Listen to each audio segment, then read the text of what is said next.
Every one of you has the ability, if you want to write magnificent things, because your life has caused you to ask the questions.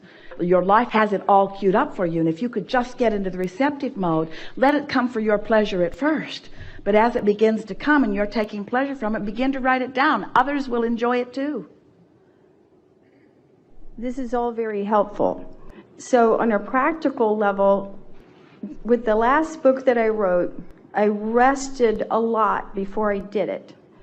And even when it came through, it blasted a hole in my sixth chakra to the point where I got migraines, and then I had to spend months recovering from the migraines and just...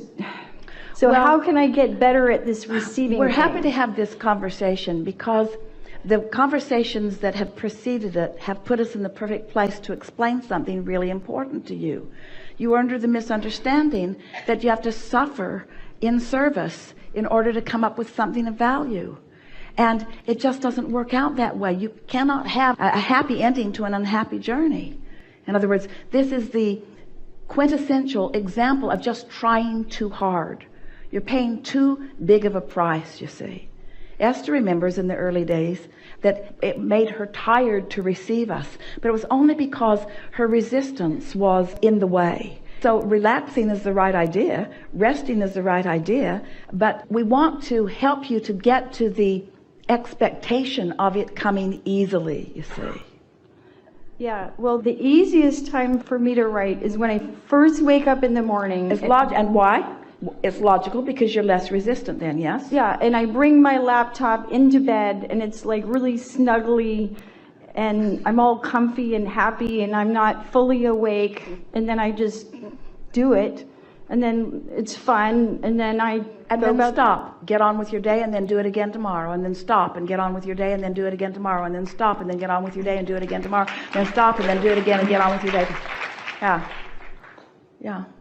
So what is the resistance that I can relax into? Because I'm getting better at it, but it's still there. Beliefs are just thoughts that you keep thinking. And so things that you keep saying don't help you. These things that you're saying. In other words, some have coined the phrase, you're arguing for your limitations. And others would say, well, I'm just telling it like it is. And we say, well, if you like the way it is, keep telling it. But if you don't like the way it is, then don't keep telling it the way that it is. Tell it a different way.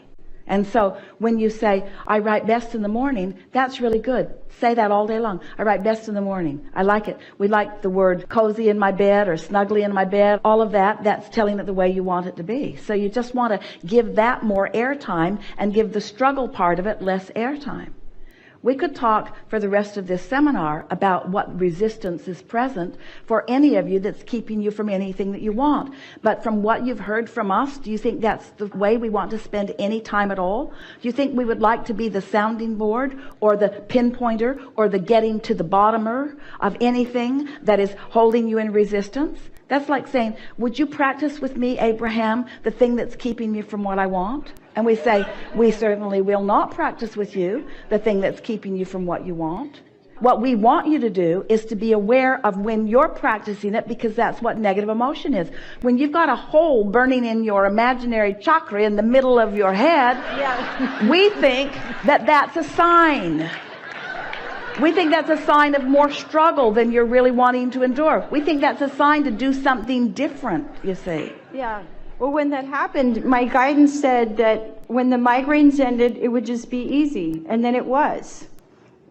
So my question to you is... Well, we want to say it to you this way. If you've got negative emotion, if you're asking for something, and at some level of your being, you're attempting to translate it, and you've got resistance in the way and you don't know it, don't worry, it will get bigger.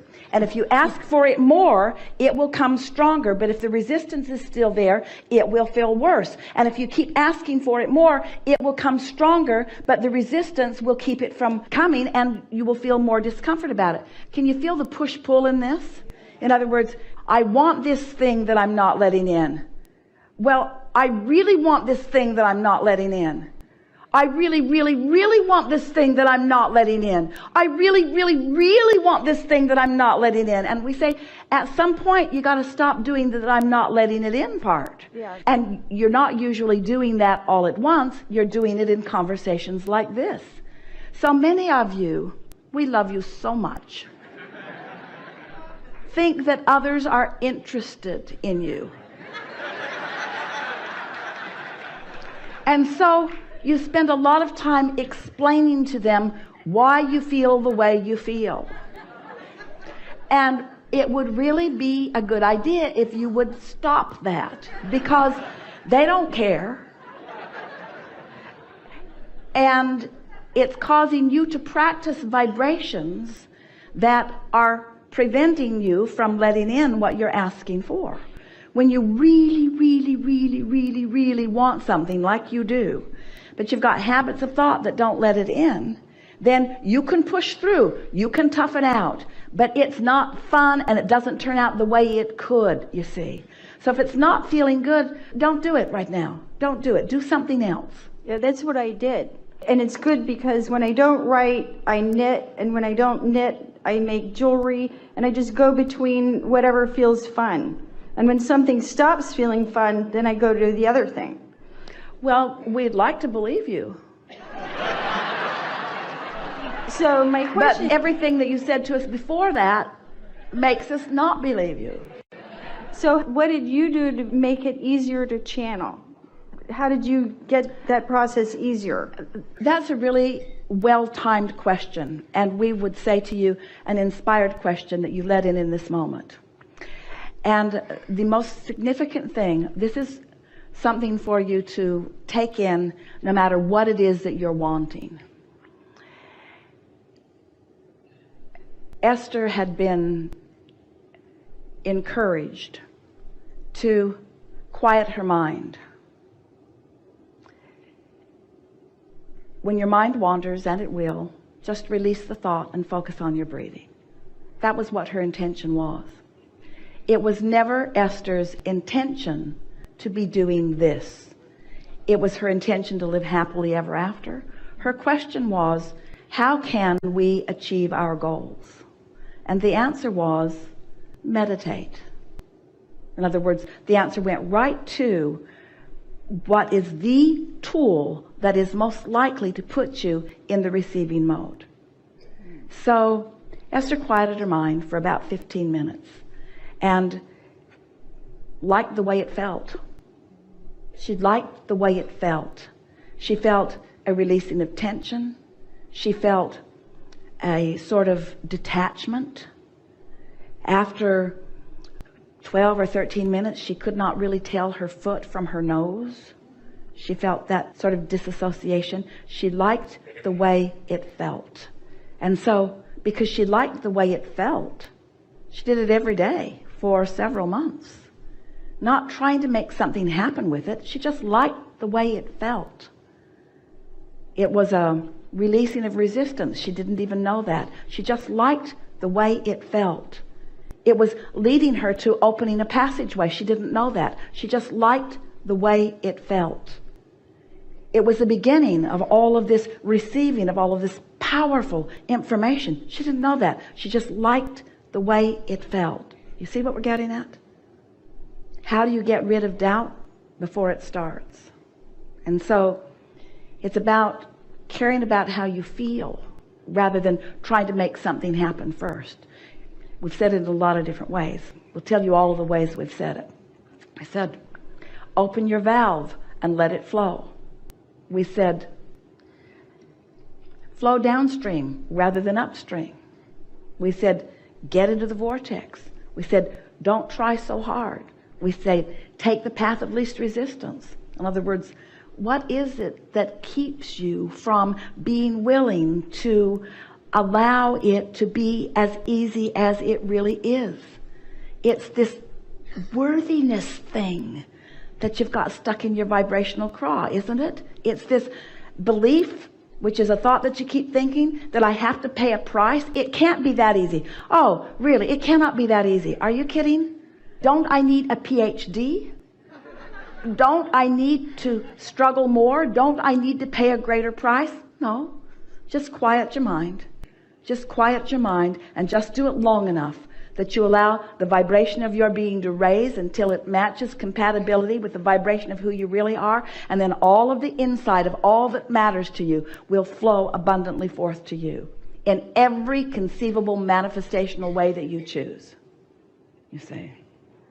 And so for you it'd be meditation, and yet for somebody else it would be doing whatever they do that just puts them into this state of joy. The reason that meditation is good for everyone is because when you quiet your mind, you stop thought. When you stop thought, you stop resistance.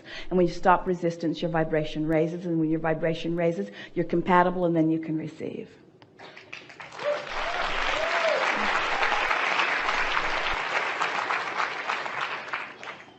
But you could do that also through yoga, right?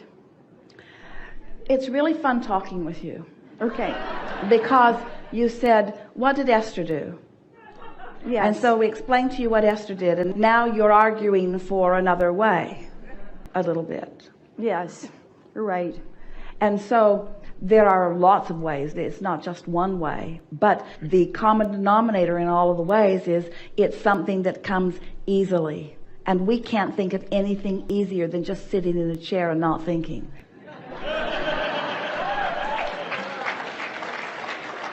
Say. But you may want to pay a greater price. You may feel like you need to strike a really awkward pose.